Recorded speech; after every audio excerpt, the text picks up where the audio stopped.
Stephanie's been taking some questions over the phone lines. We write them down, we bring them in, and then we'll hopefully get to your question if you get them in here this morning. This is our 22nd Congressional District debate between Claudia Tenney, Kim Myers, and Martin Babinec. Who gets the next question? It is Martin. And our moderator here is, or panelist, whatever you want to call it, Jeff Manaski of WIBX gets the next question here. Good morning. Good morning, Bill. There has been some discussion recently about putting those who are on a government terror watch list on a list that would also maybe restrict or at least mean additional screening for someone looking to purchase a weapon. Would you support such legislation, and why? Martin Babinec has this first. Two thoughts come to mind on how we approach putting those on a terrorism watch list to be restricted with regards to gun purchases. First is, what due process options are available? Because right now there are too many reports of people that got on the no-fly list and were not able to get themselves removed because there's not enough protection, the process is not clear enough, or it's not easily accessible. So that's been a problem. The second issue becomes one of resources, because if you set up the process and say, here's what's going to happen on how someone can be removed, then you have to resource it properly. So in order to say how I would approach it, it would depend on the details of the particular bill. We're going to see a lot of negotiation between the two parties to come up with a final arrangement, and I would certainly want to participate in that. Okay, Kim Myers. Thank you. Obviously, first and foremost, we need to make sure that Americans are safe. We need to protect the Second Amendment. And it doesn't seem logical that if you're on a terrorist no-fly list that you should be able to purchase a weapon. But in this country of rights and laws, it seems that if you're going to put someone on a list, you must have a process. And it must be a process that actually works and has the people who can look very clearly into whether the person should remain on the list or whether they should not remain on the list. So that's what who we are as a country, that we do have rights and we need to protect those rights, but we also need to keep everyone safe. Assemblywoman Tenney. Yeah, this is a question of reasonableness. We have a terror watch list, and there's also a no-fly list. Someone taking a one-way flight, say to Florida, could be on the no-fly list. Someone very innocently is on that list, but the bureaucracy is so dense that you can't get off the no-fly list once they've discovered that you really have nothing in your background. We need to obviously vet anyone that's going to be given a firearm, but we also have to balance that with our Second Amendment rights. It's vitally important.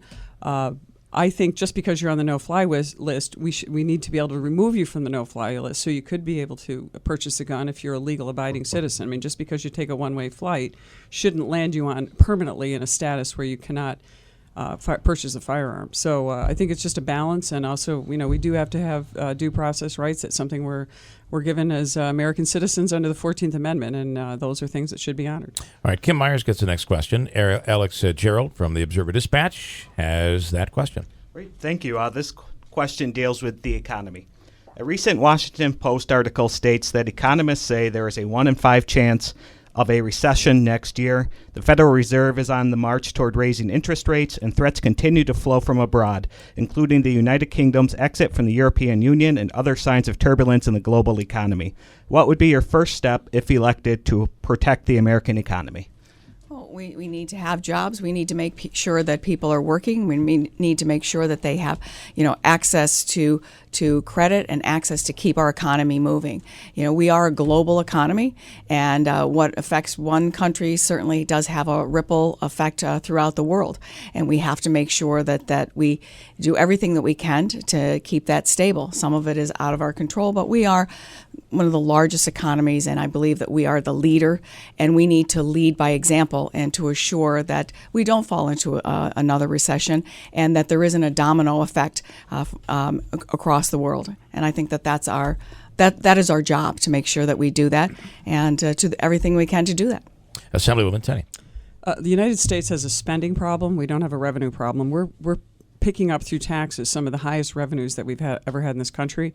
We're facing a $19.5 trillion debt that continues to grow. That debt number doesn't talk about the deficit, and it doesn't talk about the unfunded liabilities we have, which are in the hundreds of trillions of dollars. We need to reduce our taxes, regulations, and really we need to be disciplined about stopping the spending. The spending is what's causing the problem.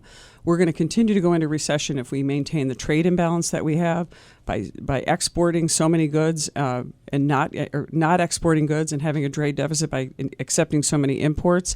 We've got to do something about that trade balance, and by bringing jobs back to our country, that's going to help us fight against this recession.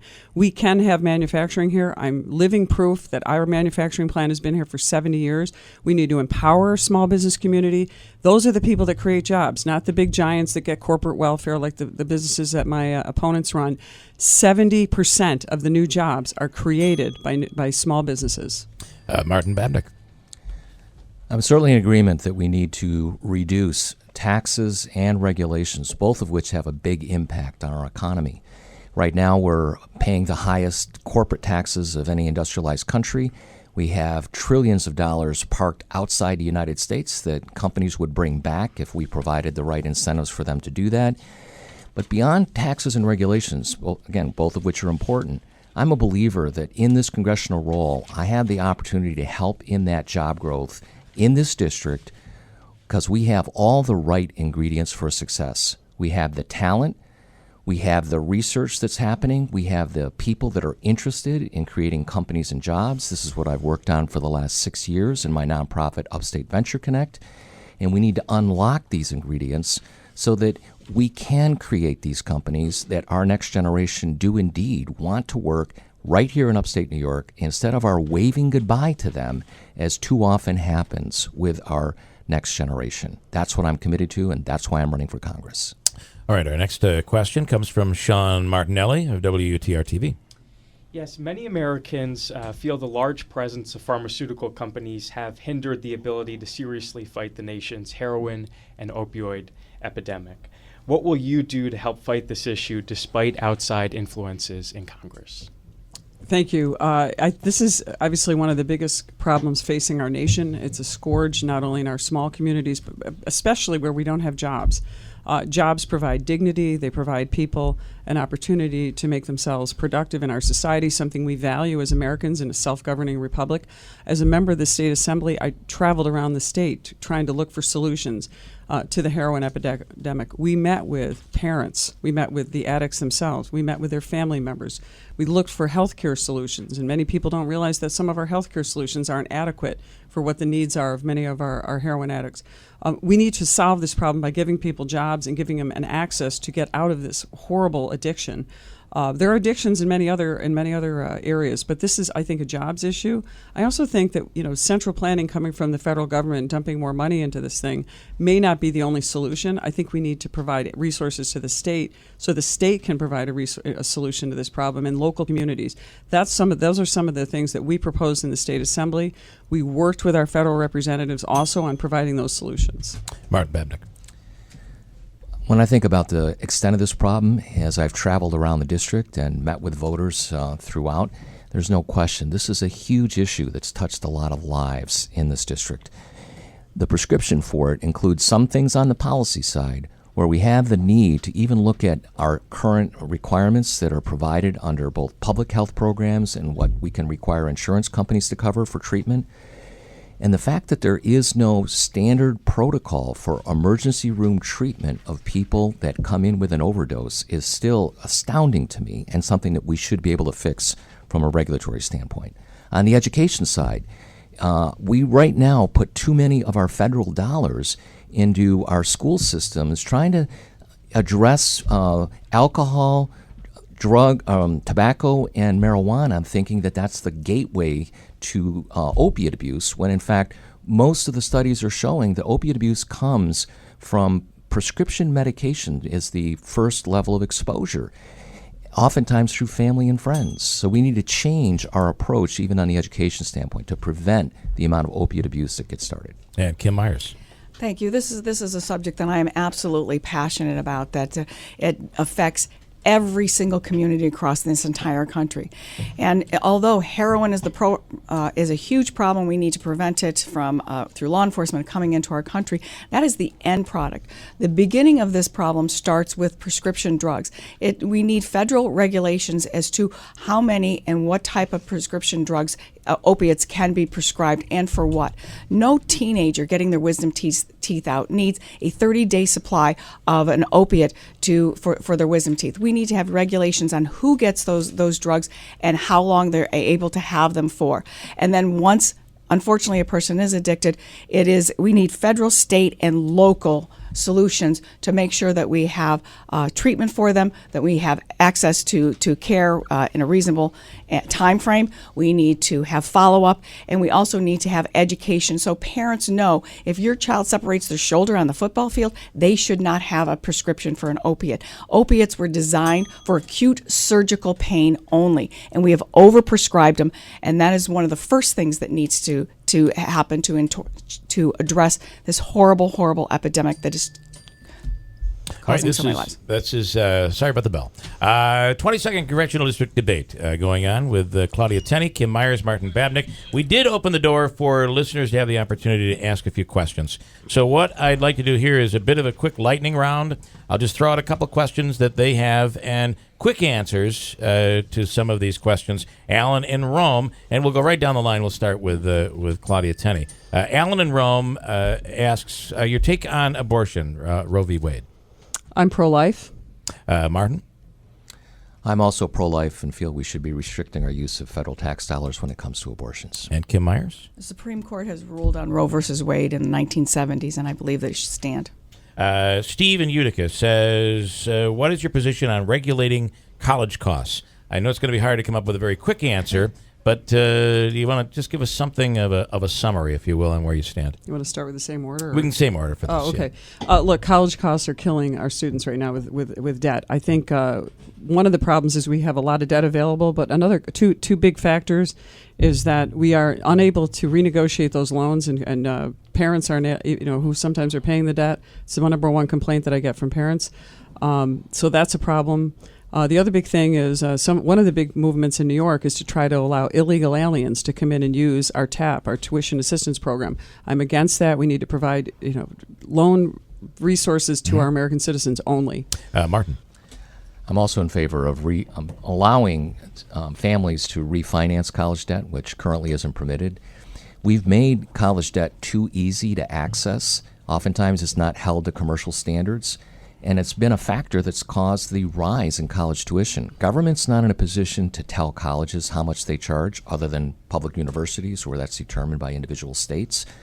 But with the shrinking demographic for college students, we're going to end up having a situation where colleges are going to find that cost pressure themselves, and I expect we're going to see some greater control of the cost on that side. And Kim Myers. Thank you. Yes, increasing the Pell Grants and definitely allowing those who have student loans to renegotiate them to a lower interest rates, just as you're able to do with your mortgage, certainly would help with college debt, as well as having our students.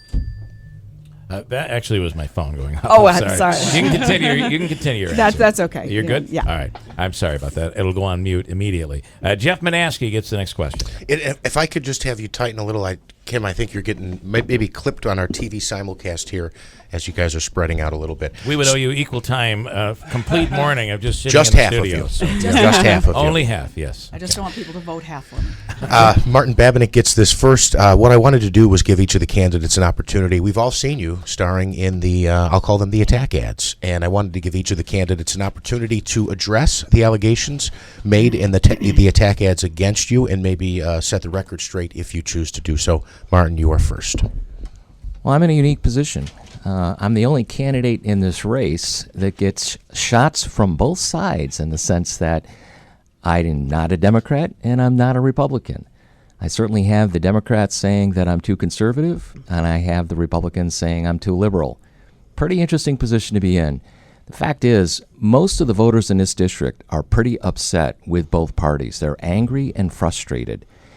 And I am on a path to help bridge some of that divide because I don't fit in either box.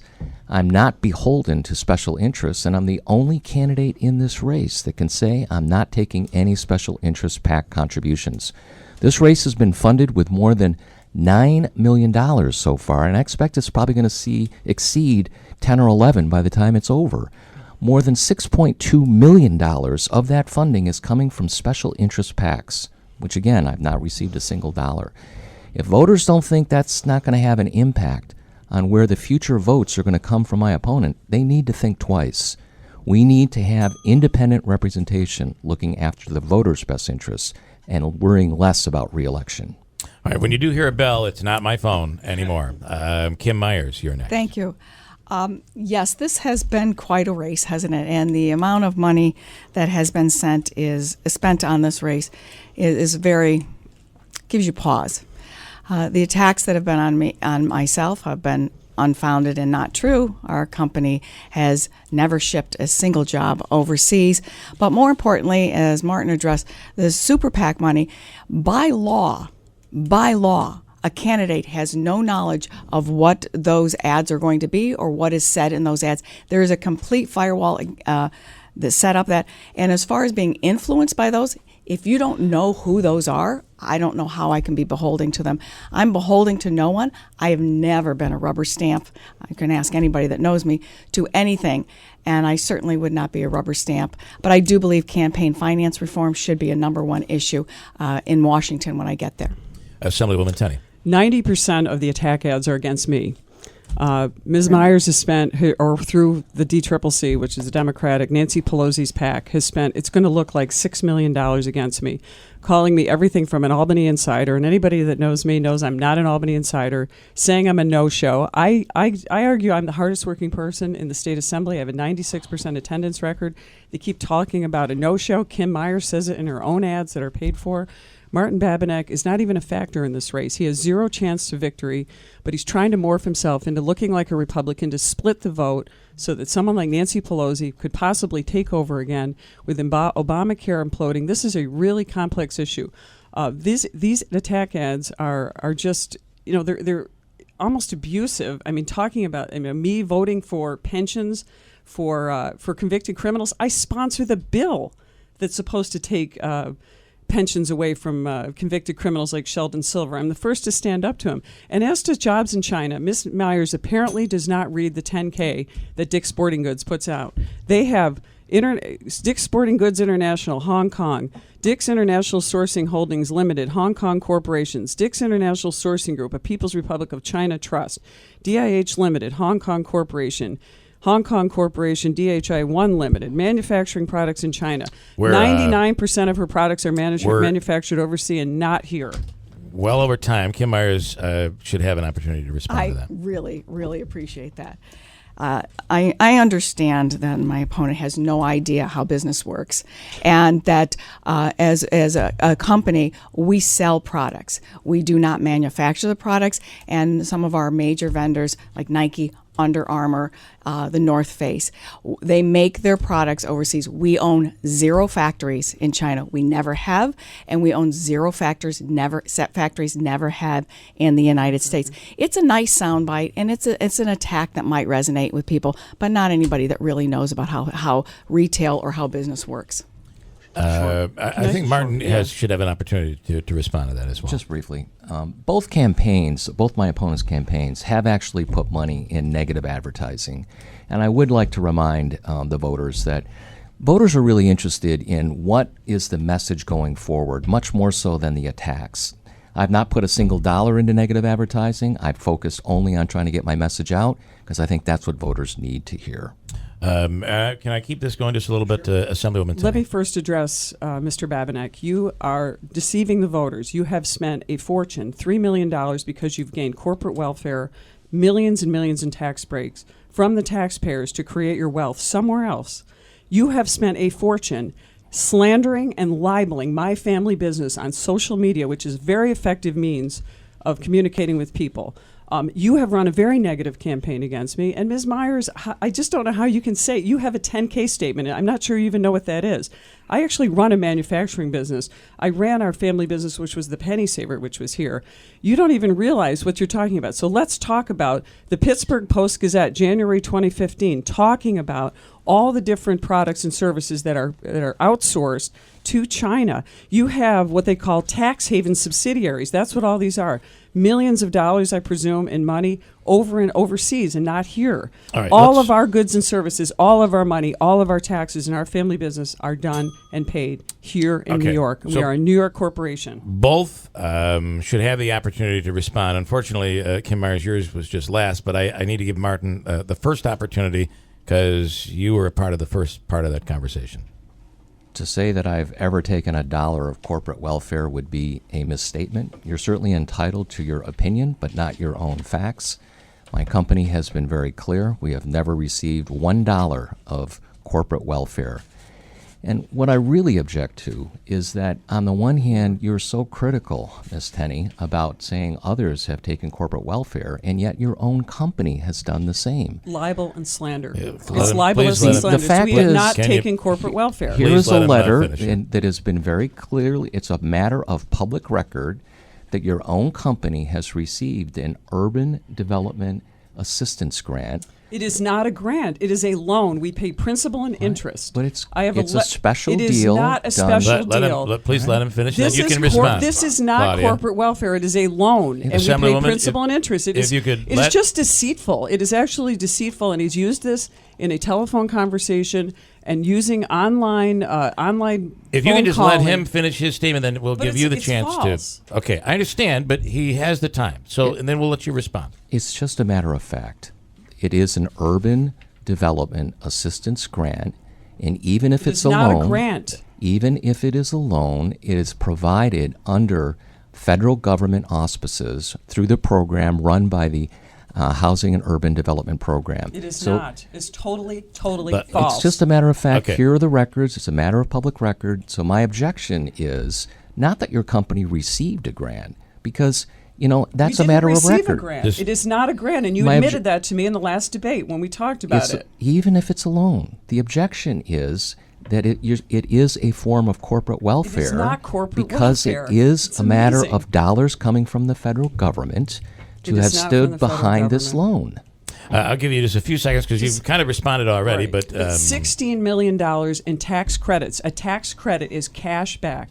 Mr. Babinec's companies receive $16 million in corporate welfare, which is cash back to the company, whether it's a grant or a tax credit. It's not a special deal. You fill out your tax return, you take the credit. You claim you don't have special interest money. You've spent almost $1 million lobbying. You sit on one of the biggest lobbying PACs, political action committee in the nation, lobbying for tax breaks. My family business, we invested $4 million. It's fact. It's not true. All you do is a Google search and you can find it. My family business invested $4 million in new products and services in Sherburne, New York. The village of Sherburne, the tiny little village of Sherburne, wanted to participate because they have a loan fund. In that loan fund, they collect interest just like a bank would. Ms. Myers talks about access to capital. We are a small business. We only have 70 employees. We pay principal and interest. We let them participate in a $4 million loan to create jobs, and we pay principal and interest. The loan is current. I have a letter from the village of Sherburne showing that it is a loan. A loan is not corporate welfare. It is exactly what companies should be doing. We should be giving money back to our communities. That's what we do. We will dig in on this topic and post the paperwork that both of you guys provide to us. We will do that. I need Kim Myers to be able to respond to. I've forgotten what it was at this point. But it's okay. I know what it is. I know what it's not, and it just is amazing to me that my opponent would continue to attack a job creator. My family business In employs China. 37,000 people across the United States, thousands of them here in upstate New York. As a matter of fact, we're opening a new distribution center in the 22nd District that's going to employ almost 500 people, even more when we expand it, which hopefully through our growth of our stores in the Northeast, it will expand. That building that land has been purchased by our company. The building is a $100 million building that is being built by our company, and it will yield upwards of anywhere between $7 and $15 million in tax revenue. I don't understand why job creation is such a bad thing. For my opponent, I think she just doesn't really understand economic development. You want to know what's bad about it? I'll tell you. Do I get a chance to respond? I think I'd like to break, It's, and we'll it's come a back. really and- important issue, but we can come back to that. Okay, we'll come back to it. If you want to slip it in your next opportunity to speak, we're going to give you that. But I do want to break. We'll come back. That's the 22nd Congressional District Debate. Claudia Tenney, Kim Myers, Martin Babinec. We will continue on WIBX.